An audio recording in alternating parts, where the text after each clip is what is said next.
ನೀವು ಶಶಿ ಪರಂಪರೆಯು ರಾಜವಾಣಿ ದೊರೆಗಳಿರಿದ ಸಿಂಹವಿಷ್ಟ ರವಿಗೆಮ್ಮ ಹಿರಿಯ ವಿಚಿತ್ರ ವೀರಗನಿರಿಯಾಡುವ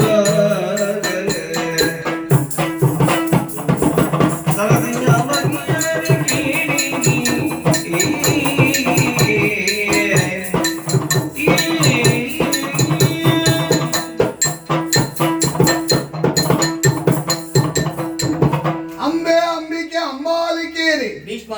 ನಿಮ್ಮನ್ನು 3 ಮಂದಿಯನ್ನು ಕಾಶಿಯಿಂದ ನಾನು ಕರೆದುಕೊಂಡು ಬಂದವ.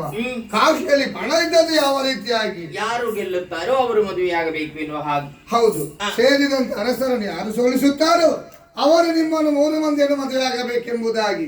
ಆದ್ರೆ ನಾನು ಕರೆದುಕೊಂಡು ಬರುವುದಕ್ಕೆ ಕಾರಣವೇ ಬೇರೆ ಉಂಟೆ. ನನ್ನ ತಮ್ಮನಾದಂತಹ ವಿಚಿತ್ರ ವೀರ್ಯವನ್ನು ಮದುವೆಯಾಗಬೇಕೆನ್ನುವ ಕಾರಣಕ್ಕಾಗಿ ಕರೆದುಕೊಂಡು ಬಂದವರಿದ್ದೇನೆ. ಬಂದ ಮೇಲೆ ಈ ಮಾತನ್ನು ಕೇಳಿದ ಕೂಡಲೇ ನಿನ್ನ 2 ತಂಗಿಯಂದಿರಾದಂತ ಅಂಬಿಕೆ ಮತ್ತು ಅಂಬಾಲಿಕೆ ಒಪ್ಪಿಕೊಂಡವರೇ ಇದ್ದಾರೆ. ಈಗ ನೋಡು, ನೀನು ಹಾಗಲ್ಲ ನೋಡು, ನೀನು ಅವರಿಗಿಂತ ನೀನು ನೆಲನೋಟಗಳಾಗಿದ್ದಿ. ಅಂದ್ರೆ ನನ್ನ ತಮ್ಮನನ್ನು ಮದುವೆ ಆಗುವುದಕ್ಕೆ ನಿನಗೆ ಮನಸ್ಸಿಲ್ಲ ಎಂಬುದಾಗಿ ನಿನ್ನನ್ನು ನೋಡುವಾಗ ಅರಿತುಕೊಂಡವನಿದ್ದೇನೆ. ಅದಕ್ಕಾಗಿ ಕೇಳುತ್ತಾ ಇದ್ದೇನೆ, ನನ್ನ ತಮ್ಮನಾದಂತ ವಿಚಿತ್ರ ವೀರ್ಯವನ್ನು ಮದುವೆ ಆಗುವುದಕ್ಕೆ ನಿನಗೆ ಯಾಕೆ ಮನಸ್ಸಿಲ್ಲವೇ? ಕರುಣನಿಧಿಗಳೇ, ಕರುಣನಿಧಿ ಅವತರಿಸೋ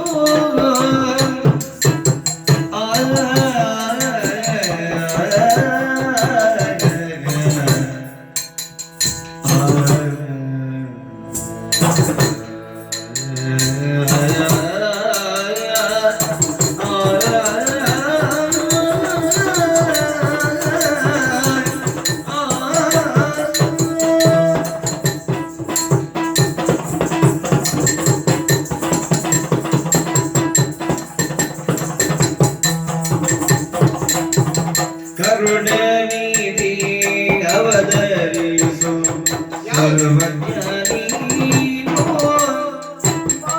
ಚರಣಾಜಿತ್ತಂಗಳ ನೀಯೋ ಪ್ರಾರ್ಥಿಪೆನೋ ಧರಣಿಪತಿ ಸಾಲನುಳು ಪೂರ್ವದಲ್ಲಿ ನಾನು ಧರಣಿಪತಿ ಸಾಲನುಳು ಪೂರ್ವದಲ್ಲಿ ನಾನು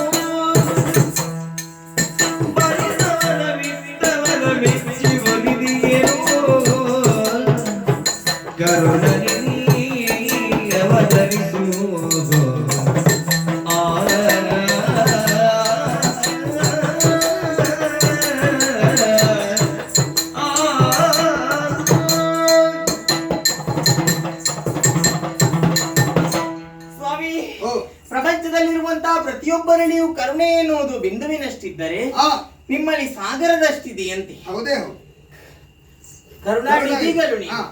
ಹಾಗಾಗಿ ನನ್ನ ಮಾತುಗಳನ್ನು ಅವತರಿಸಬೇಕು. ಹೇಳುತ್ತಾ ಇದ್ದೇನೆ, ಕಾಶಿ ಸ್ವಯಂವರಕ್ಕೆ ನೀವು ಆಗಮಿಸಿದ್ದೀರಿ.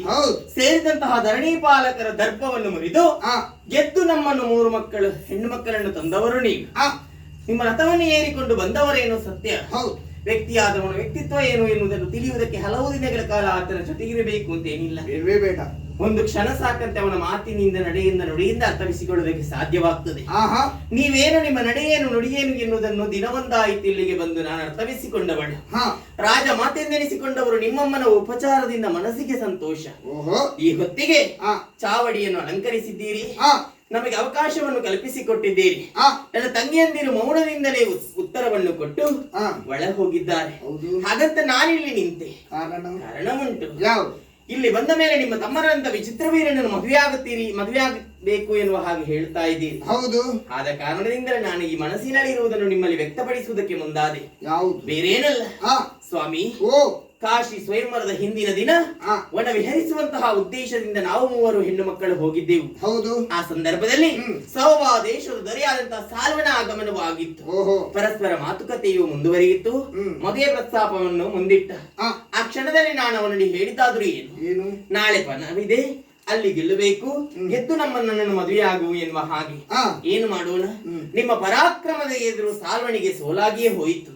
ಕಡೆಯ ಗಣ್ಣಿನಿಂದ ನನ್ನನ್ನೇ ನೋಡಿಕೊಂಡು ಹೋಗಿದ್ದಾನೆ ನನ್ನ ಸಾಲ್ವ. ಯಾಕೆ ಹೇಳಿ, ನನ್ನ ಅಂಬೆ ಮತ್ತೆ ಬರ್ತಾಳೆ, ನನಗೆ ಸಿಗುತ್ತಾಳೆ ಎನ್ನುವಂತ ನಿರೀಕ್ಷೆ ನಿರಿಸಿಕೊಂಡು ಹೋದಂತಹ ಸಾಲ್ವಣ್ಣ ನಿರೀಕ್ಷೆಯೆಂದು ಹುಸಿಯಾಗ ಕೂಡದು. ಹಾಗಾಗಿ ಎಲ್ಲರನ್ನು ಎಲ್ಲವನ್ನು ಅರ್ಥವಿಸಿಕೊಳ್ಳುವಂತಹ ಶಕ್ತಿ ನಿಮಗಿದೆ ಎನ್ನುವ ಕಾರಣಕ್ಕಾಗಿ ನಿಮ್ಮನ್ನು ಸರ್ವಜ್ಞ ಎನ್ನುವ ಹಾಗೆ ಸಕಲರು ಕೊಂಡಾಡ್ತಾರೆ. ಹೌದು, ನನ್ನ ಮನದ ವಾಂಛಿತವನ್ನು ನಿಮ್ಮಲ್ಲಿ ಬಿತ್ತರಿಸಿದ್ದೇನೆ. ಸೂಕ್ತವಾದಂತಹ ಪರಿಹಾರವನ್ನು ಕಲ್ಪಿಸಿಕೊಡಿ. ನನ್ನಿಂದ ಸೋತಂತ ಸಾಲ್ವನನ್ನು ನೀನು ಮನಸಾರೆ ಮೆಚ್ಚಿಕೊಂಡಿದ್ದೇನೆ ಎಂಬುದೇ ಹೇಳುತ್ತಾ ಇದ್ದಿ. ಮಾತನ್ನು ಕೊಟ್ಟಿದ್ದೇನೆ. ಮೆಚ್ಚಿ ಒಂದು ವಿಚಾರ ಹೇಳಬೇಕ. ಈ ವಿಚಾರ ನಿನ್ಗೆ ಯಾವತ್ತೇ ಹೇಳಬಹುದಿತ್ತು, ಹೇಳಬಹುದಿತ್ತು. ಮತ್ತೇನಾಯ್ತು? ಆದ್ರೆ ಸ್ವಯಂವರ ಮಂಟಪದಲ್ಲಿ ನೀವು ಗೆದ್ದವರು ನಿಮ್ಮ ಪ್ರವೇಶವಾಗುವಾಗಲೇ ಎಲ್ಲರೂ ಹೆದರಿಕೊಂಡಿದ್ದಾರೆ. ಅಂದ್ರೆ ಮಕ್ಕಳಾದಂತ ನಮಗೆ ಮಾತನಾಡುವುದಕ್ಕೆ ಅವಕಾಶವನ್ನು ಯಾರು ಕಲ್ಪಿಸಿಕೊಡ್ಲಿಲ್ಲ. ಅಂದ್ರೆ ನನ್ನಲ್ಲೇ ಹೇಳುವುದಕ್ಕೆ ನಿನಗೆ ಆಗ್ಲಿಲ್ಲ ಎಂಬುದು ನೀನು ಹೇಳುತ್ತಾ ಇದ್ದೀಯ. ಹೆಣ್ಣಾದವಳು ಮೊದಲು ಹೇಳುವುದು ತಾಯಿಯಲ್ಲಿ, ನೇರವಾಗಿ ಹೋಗಿ ಅಮ್ಮನಲ್ಲಿ ಹೇಳುತ್ತಾ ಇದ್ರು, ಸರಿಯಾದ ದಾರಿ ಒಂದವರು ಅವರಾದ್ರು ಹೇಳುತ್ತಾ ಇದ್ರು. ಅದು ನಿನಗೂ ಆಗ್ಲಿಲ್ಲ. ಇಲ್ಲಿಗೆ ಬಂದ ಬಳಿಕವೂ ನೀನು ಹೇಳಲಿಲ್ಲ. ಇಲ್ಲಿಗೆ ಕರ್ಕೊಂಡು ಬರುವಾಗ ನಾನು ಮದುವೆ ಆಗುತ್ತೇನೆ ಎಂಬುದು ನಿರೀಕ್ಷೆ ಇಟ್ಟುಕೊಂಡವಳು. ಆಗುವುದಿಲ್ಲ ಅಂತ ಹೇಳಿದ ಬಳಿಕ ಸಾಲನ್ನು ಮೆಚ್ಚಿಕೊಂಡಿದ್ದೇನೆ ಎಂಬುದು ಹೇಳುತ್ತಾ ಇದ್ದೆ. ಆಗಬಹುದು, ಆದ್ರೆ ಅಲ್ಲಿಗೆ ಹೋಗುವಂತ ಸಂದರ್ಭ ಒಬ್ಬಳೇ ಹೋಗುದು ಸರಿಯಲ್ಲ. ನಮ್ಮಲ್ಲಿದ್ದಾರೆ ಬ್ರಾಹ್ಮಣರು, ಉತ್ತಮ ಬ್ರಾಹ್ಮಣರನ್ನು ಸೇರಿಕೊಂಡು ಹೋಗಿ ಬಾ, ಹೋಗಿ ಬಾ. ಮೋಜೆ ಮಲ್ಪಮ್ಮ ಭ್ರಮರಾಗಿನಿ ಪಮ್ಮ, ಮೋಜೆ ಮಲ್ಪಮ್ಮ ಭ್ರಮರಾಗಿನಿ ಪಮ್ಮ, ಅದರಲ್ಲಿರುವ ತುಡುಕೀಟಗಳಿ ಸತ್ತದಿ ಕೊನಿವೆಂಬ, ಮೋಜೆ ಮಲ್ಪಮ್ಮ ದುರ್ಗಾವಿನಿ ಪಮ್ಮ ಭ್ರಮರಾಗಿನಿ ಪಮ್ಮ.